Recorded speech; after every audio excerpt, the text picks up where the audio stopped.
Squad Pakistan team का announce हो चुका है बड़ी देर के बाद, बड़े सब्र और तहम्मुल के बाद जो है। अब मेरी समझ से बाहर है कि बाबर और रिजवान की जो जोड़ी है उसको कायम रहना चाहिए, उसको टूटना नहीं चाहिए। लेकिन हम लोग माहिर हैं नए नए तजर्बे करने के, फैसले बदलने के। हम लोग झूठा तो साबित करते हैं सबको।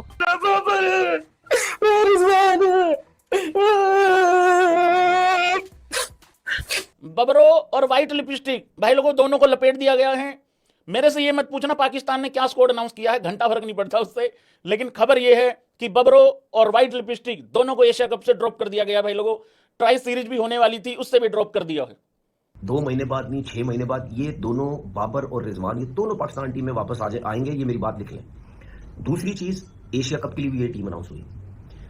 अब मैं एक चीज ये बोलता हूं कि हमारे लोग ये कहते हैं ना कि जी बाबर और रिजवान की T20 स्क्वाड में वापसी नहीं होनी चाहिए, तो नहीं होनी चाहिए, फिर जीतो एशिया कप, जीतो एशिया कप।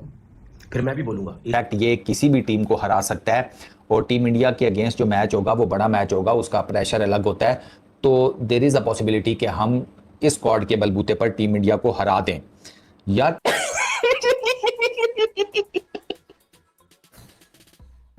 जरा एक तरफ खुश होते हैं कि पाकिस्तान का भला होगा, दूसरी तरफ रोते हैं कि भैया पाकिस्तान का भला तो होगा लेकिन हमारा कंटेंट गया, हमारा जो मतलब एक आदत बनी हुई थी बाबर और रिजवान को लेकर वो चली जाएगी। खुशी इस बात बबरो खुद गई पाई जान, मेरी बबरो के कूल्हे तोड़ दिए गए हैं। अब मेरी बबरो किस तरीके से अपना गुजारा करेगी, दी 100 में जाके रोटी चुगेगी।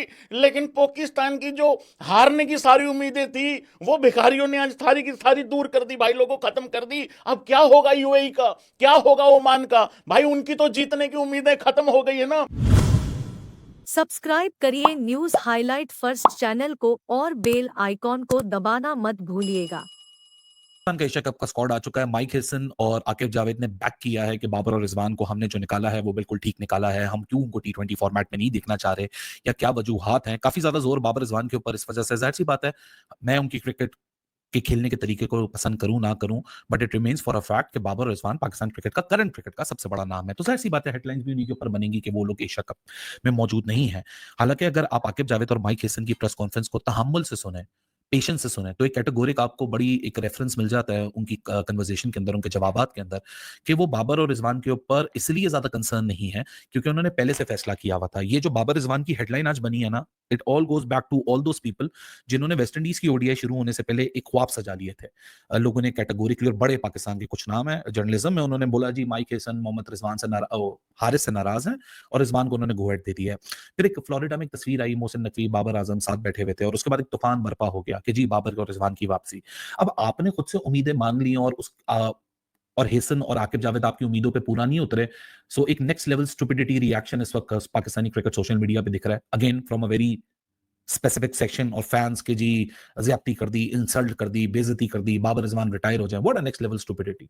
क्योंकि इट इज अबाउट टाइम कि बाबर को भी अब एहसास होना चाहिए कि he is out of favours, he can not carry himself in T20 cricket only on his name. यानी अपनी ब्रांड वैल्यू के ऊपर आप क्रिकेट नहीं चला सकते, आप अपने नाम के ऊपर क्रिकेट नहीं खेल सकते। Same is the case with Rizwan, same is the case with Babar. Babar के लिए T20 में वापसी आसान है, रिजवान के लिए T20 में वापसी मुश्किल है। चाहे स्टैट्स दिखा दो, नंबर दिखा दो, बात हो रही है इंपैक्ट की। अब माइक हेसन और आकिब जावेद ने क्या बोला, वन अगर मैं लाइनर में आपको बताऊं, they are going for impact. They are not going for averages. They are not going for any previous records. They are not going for any number of centuries and number of runs. कि बाबर के इतने chasing में runs हैं या बाबर के इतने total runs हैं या रिजवान ने ये किया है। They are not going for that. क्योंकि जो टीम सिलेक्ट हुई है, जो टीम पिक हुई है, अगर वो टीम भी, अगर आप ऑनेस्टली दिल पे हाथ रख के देखें, इस टीम में भी कोई ऐसी शॉर्ट शॉट श्योरिटी नहीं है कि आप जीत जाओगे या आप बहुत कमाल करने वाली हो ट्राई सीरीज या एशिया कप में। एशिया कप में और ट्राई सीरीज में पाकिस्तान की जो परफॉर्मेंस है या जो पाकिस्तान की कंडीशन है वो अभी भी उतनी ही पतली है। बाबर रिजवान के साथ भी पतली है और बाबर रिजवान के बगैर भी पतली है। हमारा जीतने का जो चांसेस हैं वो अभी भी 50-50 के ऊपर डिपेंडेंट है। ओनली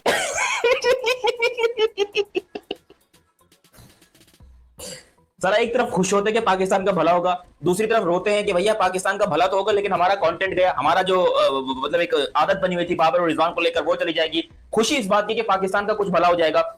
लेकिन फिर भी यार बाबर की कमी कोई पूरी नहीं कर सकता। बाबर और रिजवान, किसी का बाप भी आ जाए तो बाबर और रिजवान की कमी पूरी नहीं कर सकते। हमारा कंटेंट देने में, हमारे सपोर्ट करने में, हमारे यूट्यूबर्स की, मीमर्स की खासतौर पे चांदी कराने में जितना योगदान, जितने हमारे बाबर आजम साहब का गुरु ज्ञान, मतलब क्या है, इन्होंने जिंदगी में क्या नहीं दिया हमको, हर चीज दी है। बहुत बहुत धन्यवाद। लेकिन अब फैसला किया जाता है कि इनकी रिटायरमेंट ली जाए क्योंकि पाकिस्तान का ऑफिशियल स्क्वाड अनाउंस हो चुका है। भी बहुत सारे नाम है, मैं सबकी डिटेल में लेता हूं, लेकिन क्या इस स्क्वाड के अंदर, क्या पाकिस्तान के इस स्क्वाड के अंदर ये ताकत है कि ये इंडिया का सामना कर सकेंगे?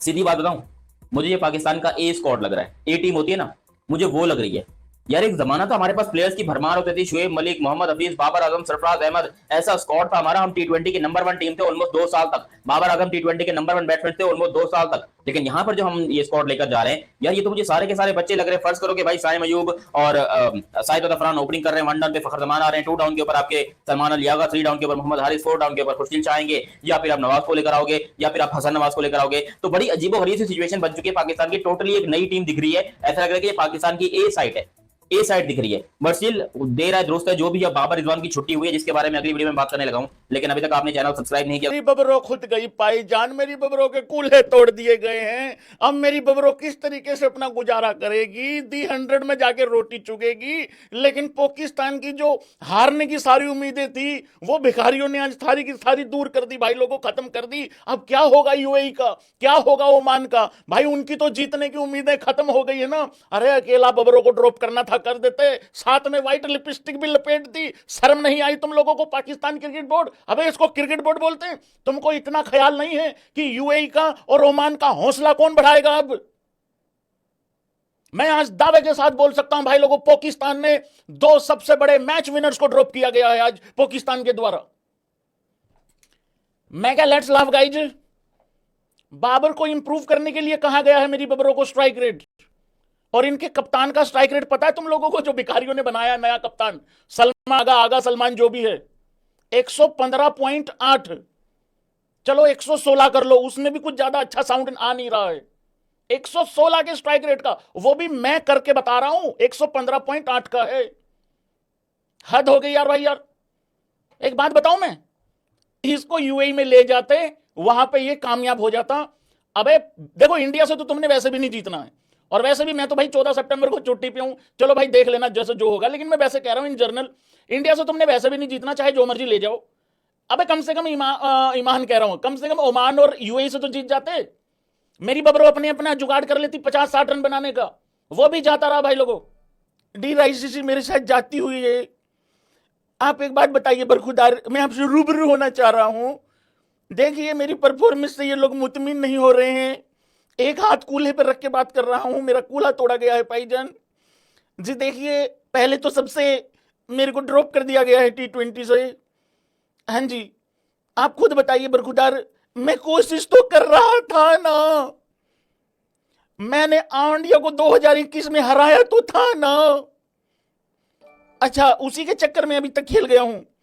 डी राइसी जी, आप मेरे को एक बात बताइए, मैं आप लोगों का नंबर 1 प्लेयर तो था ना।